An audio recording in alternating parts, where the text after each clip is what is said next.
Peeps? It's your boy. Man, so this one I gotta get into it, man, because this is crazy. I was watching the Diddy documentary, the Diddy movie that 50 Cent produced. That's on Netflix, right? Sean Sean Combs' The Reckoning. Very good documentary, the way it's put together. I was expecting some sloppy, quick shit thrown together, and this shit was actually a really good production. And what made this shit so fire is there's so much footage, like secret unreleased footage, that is of Diddy speaking in his own words. So it's almost like a documentary about him, but it's him talking.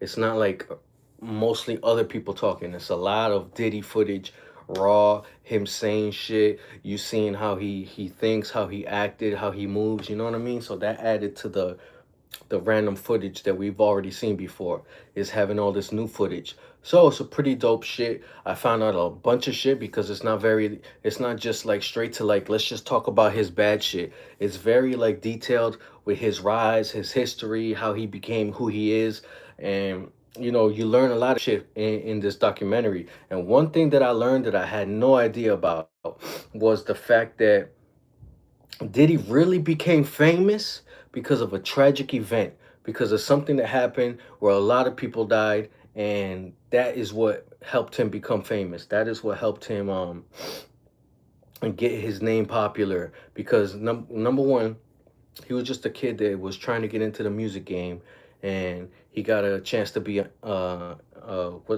you call that, an intern, right? Like you don't get paid but you get to learn the job, right? And then he became cool with Harrell, who was the president of the record label, and by having that friendship, it allowed Diddy to get opportunities, right? One of the big opportunities he got was to put together a new group called Jodeci. And when he had success with that by picking good songs, good beats, dressing them in the right way, making sure they look right in their video, and it was able to like find success with this project, it let Andre have more faith in him to like give him whatever, like yo, give him Mary J, give him the next one. You feel me?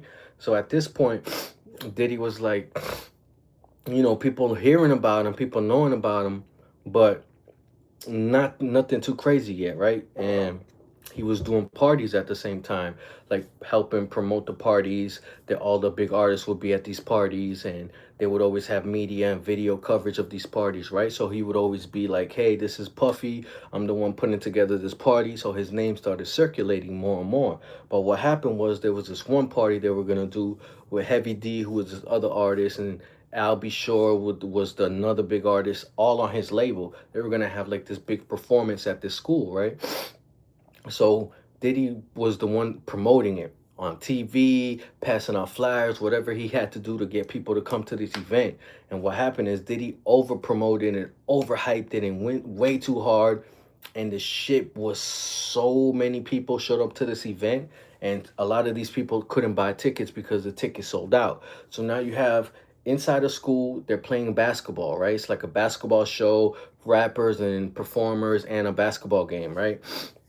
But so many people were outside that they started to get angry, and they started like just pushing themselves into this basketball gymnasium. So now you have like, let's say you could fit 1,000 people in there. Now there's like 5,000 people in there just trying to squish in there, right? So what happened is there was this downstairs part where a lot of people ran downstairs to try to find a door and run out of the gymnasium because it was starting to get overcrowded, right? So when they went downstairs to try to get out, what happened is they ran into a door that doesn't open. It was like 4 or 5 doors that don't open, right? You can only open from the outside to come in. You can't go out that way, right? So as all these people came downstairs, they just got crushed because all the people from in the gym pushing them down. There's no door that opens, so all the people in there got crushed, right?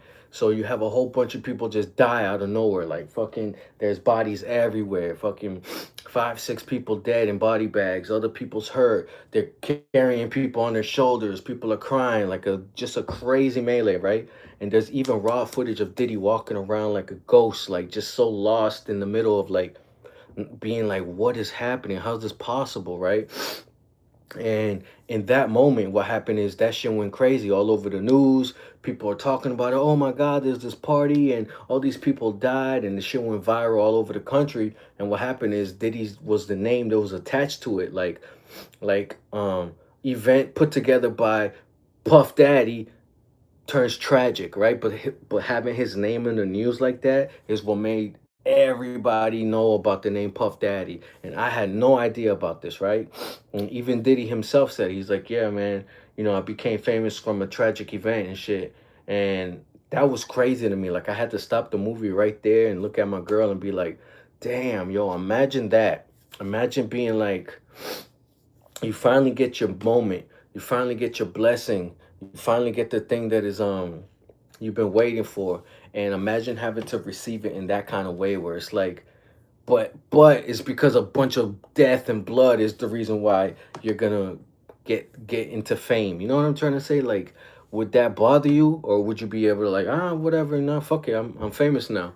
Like to me, that would be like such a weird entry. Like, ew, this is how people know my name. Like, I don't know, bro. That whole thing put a whole twist to this shit that I never even looked at it like this, and that shit is just nuts to me. Like, do you think that everything that happened with his life is because of like this energy of like the way he got into it? It was not in the best way, and maybe that energy carried along his career, and there was always like negativity and fighting and violence. Like, I don't know, man, but that right there made this story so much deeper. I had no idea this shit happened, and I was a big super one of those bad boy fans, like, you know what I mean, like, and even I didn't know about this story. So this documentary is very good for that reason, for being able to like learn shit about the history, shit you had no idea happened, and it blew my mind. I had no idea that he became famous from like all these people dying and having this crazy. And you know what's crazy? If something like that would happen today, like it would cancel you. You wouldn't be able to be like, oh, I'm famous because all these people died. It'll be like, nah, you got to get the fuck up out of here. And that's what's crazy about his story, that something crazy like that happening actually made him stay around and made people like fuck with him and like him. You know what I mean? Instead of the opposite, where you would think like people would look at him and be like, whoa, stay away from me, dog. So it's crazy, man. It's crazy to see the story. I'm only like 2 episodes in, so I still got to finish it. But let's talk about it in the comments, guys. Did you see the documentary, and how do you feel about this crazy shit about him rising to fame off of tragedy and shit, off of the blood of others and shit? I had no idea this is how it went down, but we are getting educated. Let's leave some comments. Let's talk about it. Let's have a convo. Like and subscribe. This shit is getting fucking crazy. It's your boy, man. Much love. Peace.